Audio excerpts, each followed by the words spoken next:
Je vais donner la parole à Monique de Belmont qui va nous parler d'une initiative donc menée à Orléans. Voilà, oui, merci beaucoup. Je vais faire comme ma voisine, éviter de me dissimuler derrière le pupitre parce que je ne le franchirai pas à la hauteur. Donc, je préfère parler d'ici, puis je n'ai pas de diaporama.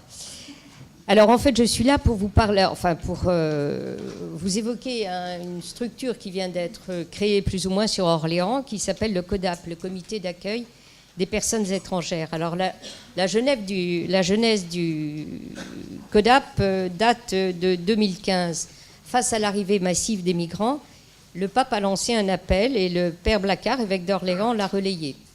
À la suite de ces appels consécutifs, un élan de solidarité s'est manifesté.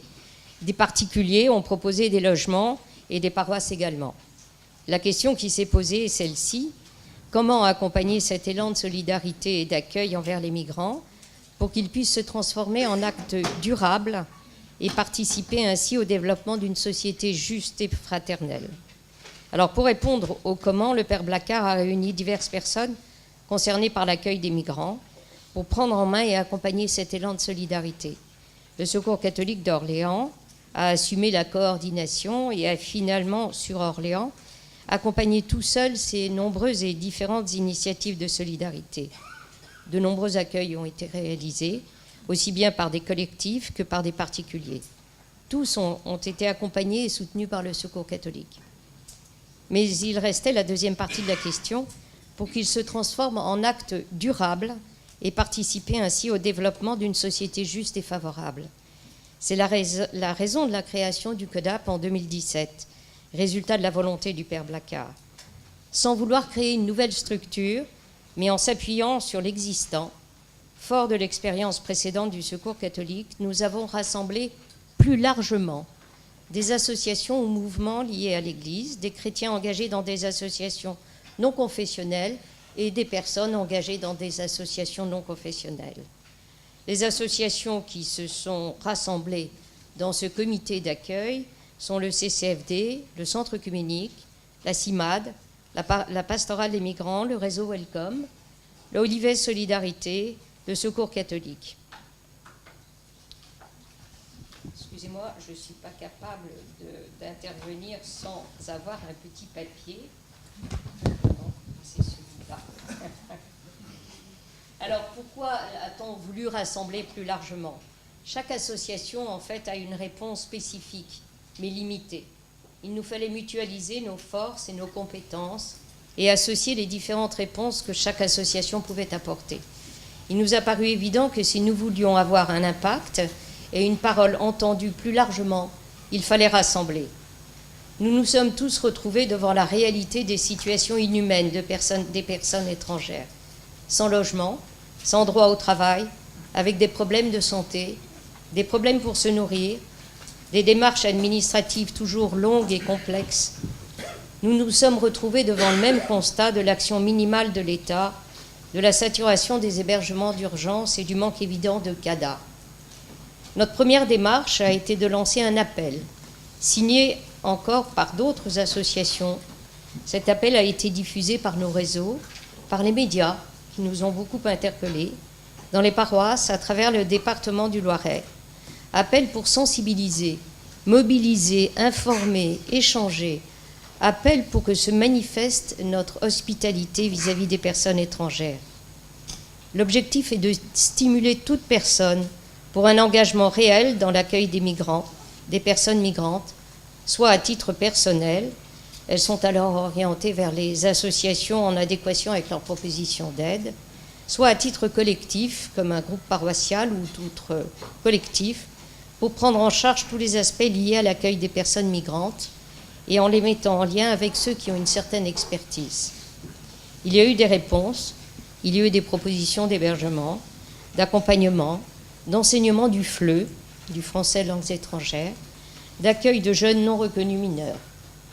Je ne vous en parlerai pas des jeunes non reconnus mineurs, ma voisine en a beaucoup parlé, et nous sommes tout à fait concernés par cet accueil des jeunes non reconnus mineurs.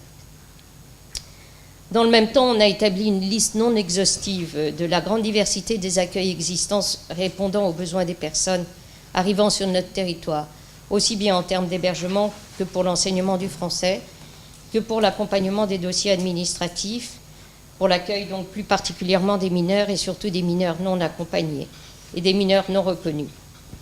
L'hospitalité ne se réduit pas à un devoir moral, elle est un chemin incontournable qui se présente à tout homme et à toute communauté pour aller vers son accomplissement. Savez-vous que les civilisations anciennes ont traité l'étranger en hôte et les peurs actuelles sont en train de traiter l'hôte en étranger? Permettez-moi d'apporter une simple conclusion en citant Paul Ricoeur, le philosophe favori de notre président. Quelque chose est dû à l'être humain du fait qu'il est humain. Et une toute petite phrase supplémentaire, et je pourrais vous citer des exemples particuliers d'accueil, mais la petite phrase est celle-ci. Tout le programme très concret du pape François concernant les personnes étrangères se résume en 4 verbes: accueillir, protéger, promouvoir, intégrer. Voilà ce qui fait notre fil rouge de ce comité d'accueil. Alors, si j'ai quelques minutes, mais je ne tiens pas à en prendre beaucoup, vous citez 2 exemples d'accueil qui se font. Voilà, un jeune mineur, je reprends quand même l'exemple d'un jeune mineur. C'est un jeune malien qui est arrivé en France à 15 ans et demi. Son parcours est celui-ci. Il était au Mali. À la mort de son père, il est allé au Sénégal. Au Sénégal, il a travaillé, il a bricolé sur des scooters. En même temps, il a rencontré évidemment un passeur.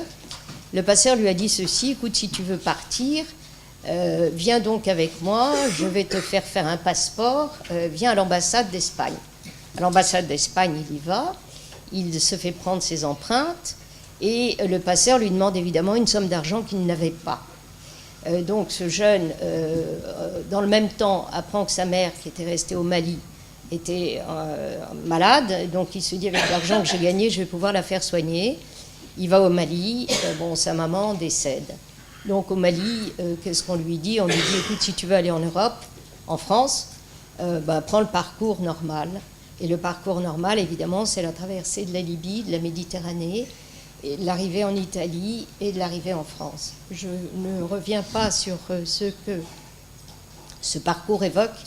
Il a subi évidemment des difficultés, il s'est fait battre, il a vu des amis mourir dans son passage à la Méditerranée, et donc il est arrivé en Italie, est arrivé en France, et par un effet du hasard, il est arrivé à Orléans. Arrive à Orléans, il va au conseil départemental, donc au lieu d'accueil pour les personnes mineures. Là, on lui dit: ok, on va te mettre à l'abri et on va contrôler tes dires. Le contrôle des dires fait apparaître ceci sur le logiciel, enfin je ne sais pas comment ça s'appelle, visa biométrique. On constate qu'il y a on lui prend ses empreintes évidemment au conseil départemental. On constate que sur le logiciel visa biométrique, ces empreintes correspondent à un autre nom, à un autre âge et à une autre nationalité. Donc on lui dit: ok, tu t'appelles pas du nom que tu portes, je peux citer son nom parce qu'il y en a une multitude au Mali qui s'appellent de la même façon. Tu t'appelles pas Abdoulaye, tu t'appelles Sédou Soussouo. Et tu n'as pas cet âge-là, et tu n'es pas malien, tu es gambien. Et comme ce jeune n'a pas encore 18 ans, tu vas être pris en charge par l'ASE jusqu'à l'âge des 18 ans de ce jeune, et puis après, à la porte. C'est ce qui s'est passé. Entre-temps, ce jeune avait été tapé à la porte du CIO, là où sont les tests, pour pouvoir le scolariser. Il a donc des tests. La préconisation est évidemment une classe de UPE2A, c'est-à-dire un niveau relativement faible. On lui trouve une place, mais entre-temps, le conseil départemental lui fait faire un test osseux. Il dit: il a 18 ans et plus. Donc, parce que on supprime la possibilité de le scolariser, il l'aurait été immédiatement. Et donc, je vous dis, au niveau de la prise en charge de l'ASE, elle est supprimée 6 mois après. On le voit, ce jeune. Il vient suivre des cours à l'association où je suis, qui s'appelle Olivet Solidarité, qui donne des cours de FLE. Il vient suivre les cours de FLE et on commence à s'intéresser à son dossier. Mais on a mis du temps, parce que d'abord il s'exprimait mal, parce qu'on ne comprenait pas bien grand-chose, parce qu'on n'était pas très compétent. On a mis du temps. Et donc on est arrivé à le scolariser, parce que l'éducation nationale, en tout cas dans le Loiret, a quand même un côté très humain. Et quand on arrive à expliquer les situations, ils arrivent même à s'excuser de ne pas avoir pris en compte son dossier. Donc 1 an après, il a été scolarisé. Et là, on est en face de la bagarre administrative pour essayer de lui faire reconnaître son nom, son âge, et pouvoir lui offrir en France une situation qui ne soit pas cette situation de déni complet. C'est vraiment la caricature même de la situation d'un jeune mineur, non reconnu mineur, et dont le nom n'est même pas reconnu. Voilà, je vais arrêter dans mes exemples, je pourrais en citer des milliers comme ça, mais j'ai été ravie d'être là parce que, excusez-moi, je dis ça pour moi, j'ai appris des multitudes de choses en écoutant ce matin, donc merci beaucoup de m'y avoir invité.